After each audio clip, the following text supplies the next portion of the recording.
In Las Vegas at the casinos, they have this expression, the house always wins.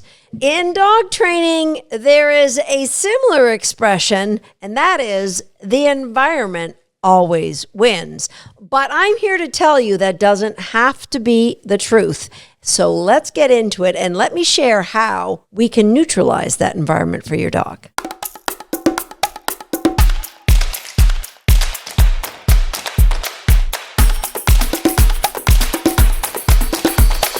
Hi, I'm Susan Garrett. Welcome to Shaped by Dog, podcast episode number 197, just 3 podcast episodes away from our 200th episode. And the celebration is turning out to be something really exciting. We have so far 5 special guests that are going to be joining me for our live celebrating our 200th episode. I'm talking about epic guests. We will have giveaways. So if you are a sponsor and you'd like to have us give away your product, you can contact my team because you could be one of the people whose stuff we give away. The more stuff to give away to our listeners, the better as far as I'm concerned. Okay, back to today's podcast. Podcast episode number 196 was all about reinforcement, in that if you're going to be a reinforcement-based dog trainer, somebody who doesn't turn to the use of aversives, of physical punishment, of intimidation, then you have to get really, really good at the understanding and the application of reinforcement. What is it that reinforces your dog? And, some people might think, this sounds like a lot of work, but it's worth it. And I just think it's so cool to empower our dogs to have this great connection and relationship with us. It's just win, win, win all the way around. But what is the nefarious enemy in all of this? It's that dastardly power of the environment. That may not have been something you considered when I said in podcast 196, list all the things that reinforce your dog. And what happens is the dog's love for the environment, or the power of that environment, is something that grows over time. So, for example, you might say, my dog loves food. And it's this awareness of, where does your dog get food? Well, we train, I give him treats. Really? Is that all?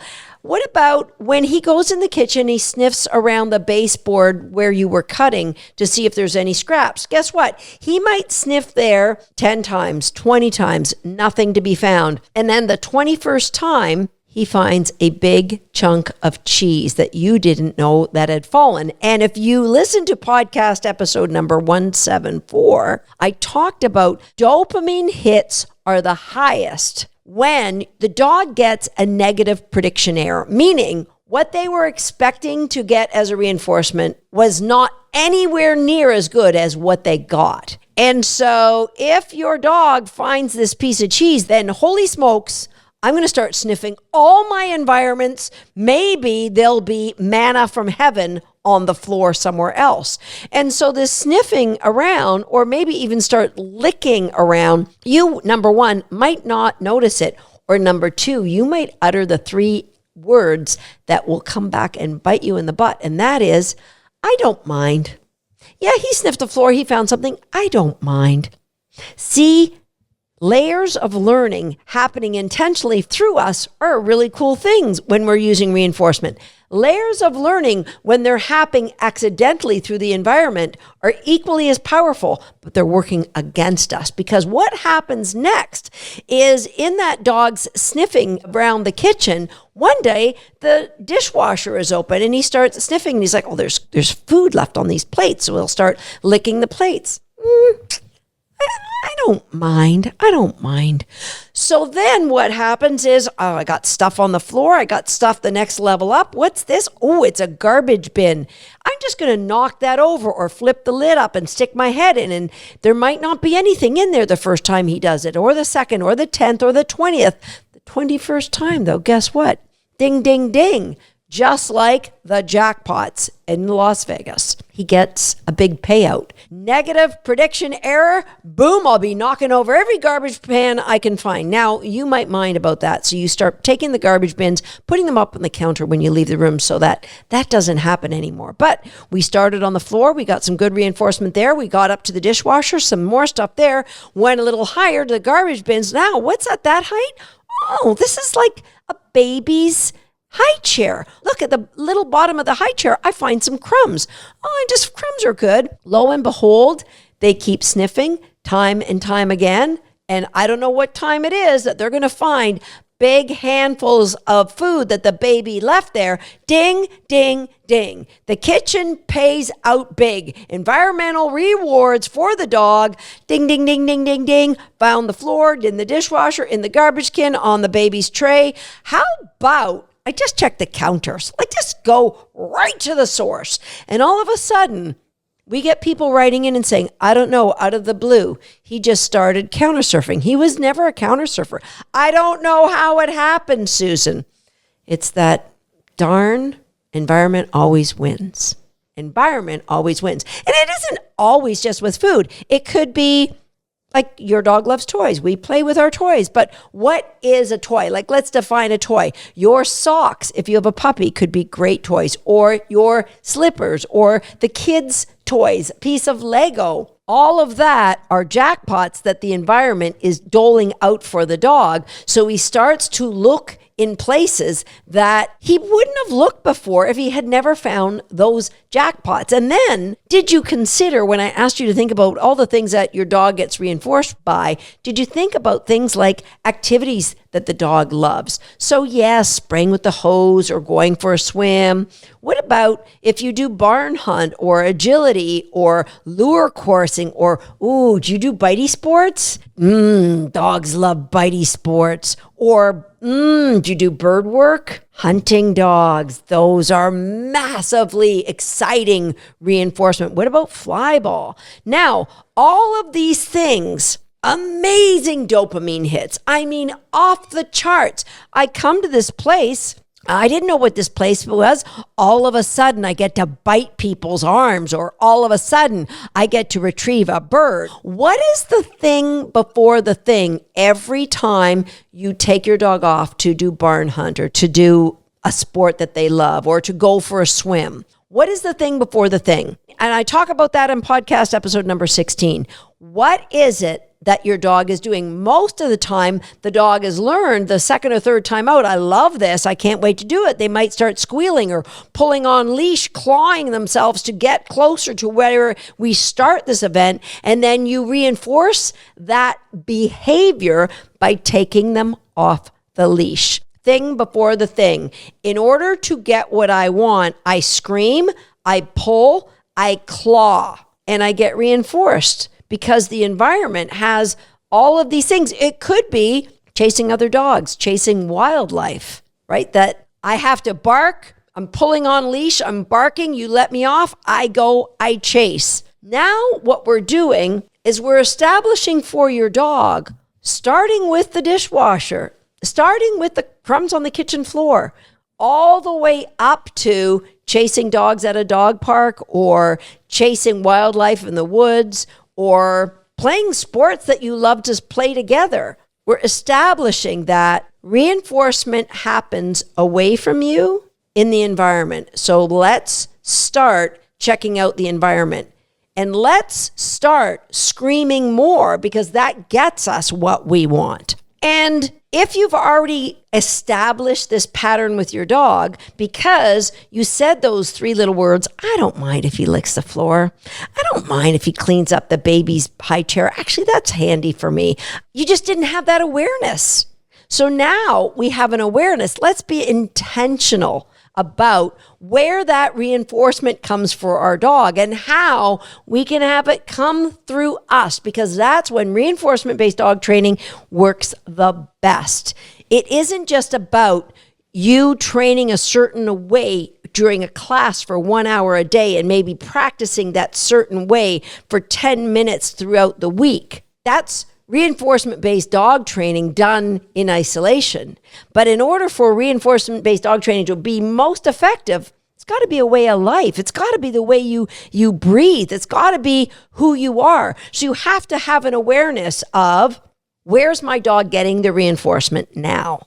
And it's not just about getting control over the dog. It's about the safety for the dog. It's about the dependability and the relationship that you share with that dog. You want a dog whose behaviors you can depend on, that it doesn't matter if they see a rabbit, if they see a deer, if they see other dogs, you can just call them and they will come back. When you've got to that place, now you're living in environmental neutrality. Yes, I can get things, but the thing before the thing is I have to maybe get into reinforcement zone. I have to sit down, stand, maybe turn around. Then I get released to the thing that I love most of all, to go and play bitey sports or to go and hunt birds. Or you're taking that value of the things the dog really, really loves, and you are taking it on board for you. So your dog understands it all goes through you. So what does that look like in the real world? First of all, you're going to have an awareness. Like, I personally suggest you not let your dog just scavenge the floor for food, because if you play It's Your Choice, which is a game that empowers the dog, that you are learning to earn. It's a learn to earn. It's your choice. Make good choices. Get good reinforcement.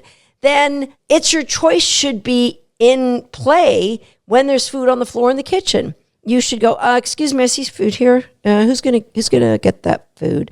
I occasionally will let my dog get the food, but I will pick it up and feed them. More often than not, I will go to the fridge and I'll get a better reinforcement and feed them that and pick that one and put it in the compost bin or something. So what does that look like? So number one, it's that awareness. The good, the bad, the ugly. Where is your dog? What is ugly reinforcement? I don't know. But there's good and there's bad reinforcement. Reinforcement patterns we don't want to see carrying on, because they are taking our dog away from us. They are taking our dog to the place where the environment will always win, to a place where the only way you're going to keep that dog safe is to either always have them on a leash or to use punishment to get them to listen, which, you know what, if you're listening to this, I bet you don't want to go there, because I know I don't want to go there. So it's an awareness of what our dogs find outrageously reinforcement, how we can get them to come through us. And for me, it's simple. I start this with puppies. You can start this if you have a rescue dog. You can start this with your dog right now. It is starting to neutralize the environment by, of course, being aware and not allowing your dog to get reinforcement from the environment. So you're managing their behavior when they're in certain environments. And then you're going to be doing training, starting with crate games. It's Your Choice, keeping them in an X pen so that you can set them up. I like to do 3 things that are really, really important that I'm teaching early on. So crate games, It's Your Choice, of course, are the foundation for these things. Really, really good recall, really, really good retrieve, and a really, really good functional relaxation, what we talked about in podcast episode number 191, where we work our dogs through a protocol where they will just chill. They have a trigger that means, oh yeah, okay, this is my time to just hang out and chill. So those are 3 things that you really want to intentionally work with your dog. And then the environment that I train the dog in, you've been listening to this podcast, you know I've talked about crapper training a lot. I love, love, love training a dog in the bathroom. Number 1, there's not much else for the dog to do other than pay attention to the little crazy little games that I'm playing with them. So depending on the size of your bathroom, you could do a lot of the foundation for a recall, a retrieve, and relaxation right in the bathroom. And when we're outside of the bathroom, especially if you have a puppy, they don't have free run of the house because they're learning to get environmental reinforcements in the bedroom, in the living room. They're maybe learning to potty in your bedroom where you aren't. They're learning that, oh yeah, it's so much easier. It's snowy, it's raining, I don't want to go outside. I'm just going to pee and poop here. So crate, an X pen, and supervision. So when I'm training them, it's in a bathroom, And then when I get great behaviors there, then I graduate to one of the smallest bedrooms in the house. I get great behaviors there. If I go into a bigger room, they might be on a leash, or I might set up a baby gate to make part of the room. And of course, there's no distractions. So there's no other animals or dogs to distract them. I will intentionally add one dog when I think I've got really good behavior. I'm going to start adding a distraction like a dog in a bed and work all of those games that we've worked alone. We're going to work with a dog in a bed. I've never really done that in a bathroom, but I have done it in the bedroom. And then I work up to the next size room. It might be my kitchen. It might be my living room, wherever you can gradually introduce larger environments, and you're going to be aware. For example, if I throw a retrieve in the living room, and this has happened, my puppy's gone out to get it and then sniffed a spot on the floor. Then they grab the toy, they come back, they play with me. I will then put a bowl of cookies where they sniffed. I might, depending on the age and the stage of learning, I might even put a handful of cookies there. If you wanted to sniff, I'm going to remind you, it's your choice is always in play. There's no need to sniff. Environment is neutral. Environment means nothing. It's you and me, kid. You and me, we're the ones that are in this together. So now I've worked up to bigger rooms, and I might go to my training building, and the first time I go to the training building, that dog's on a leash because it's just too big an area. And I'm always aware. If I give them freedom in the living room, do they always respond on one cue, or do I have to go and interrupt them from something? If I have to go and interrupt them, I am aware consciously that was a fail in this environment. I never want the environment to win. So I'm going to record keep what happened, and I'm going to come up with a plan to counter that immediately. A lot of reinforcements in the opposition to what happened in the environment that I failed in. It's a really strategic leveling the playing field so that as that dog grows up, and you can do it now, it doesn't matter the age or stage of your dog, you can start now and start playing these games. If you don't know the games, come on over to YouTube. We've got a lot of them there. And if you really want to be coached through this, join one of my programs. Get on the wait list for when they open.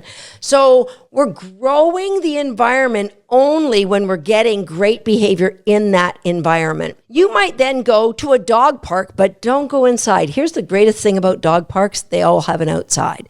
And you can do like short little retrieves outside the dog park. Do you get the same snappy boom, boom? That's telling you your dog can ignore those other dogs. That's a massive stage. Now, you might not be there. You might have to go to the dog park and go across the street and just do tugging on leash. You're going to play these games, strategically growing and neutralizing environments as the dog tells you they're ready for them. So I don't take a puppy and give them free access to my backyard because it's fenced in.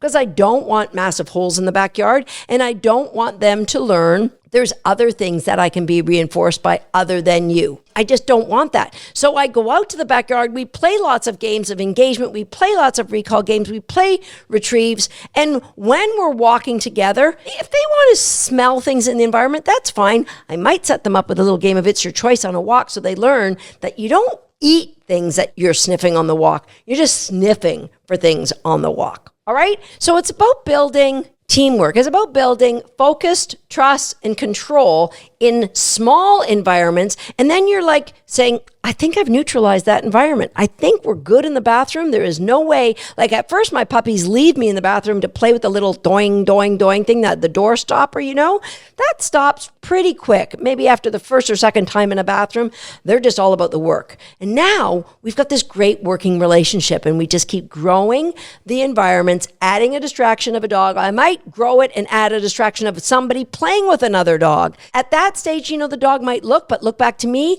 and I always give a higher reward for an amazing behavior than they ever expected. So I get a good response. I give a great reinforcement. Remember, negative prediction error. I want them to get a much better reinforcement. A much better reinforcement might be me taking off screaming and yelling, because that just amps up the reinforcement value. It's all about neutralizing all environments so that your dogs always have eyes for you. And it doesn't matter what environment you take them in. You have to be patient, you have to be strategic, and you have to keep really good records. The good, the bad, and the ugly. What reinforces your dog? What environments have you neutralized? Where can you take them off leash? And where you can't. Now, does that mean you never take your dog off leash? Well, if I have like a friend over and the dogs want to run around in the backyard and you have a fenced in yard and it's safe, let them have it. Just know you are not going to call the dog unless you're willing to bet me $1,000 that the dog will come out of that play. If they won't, just let them have fun. And if your dog comes by and looks at you, then go, hey, what a good dog, and reinforce them then, and then tell them go play again. So even things like playing with another dog, I will ask the dog to sit, I'll do a collar grab, and then I'll say, go play, let them play with the dog.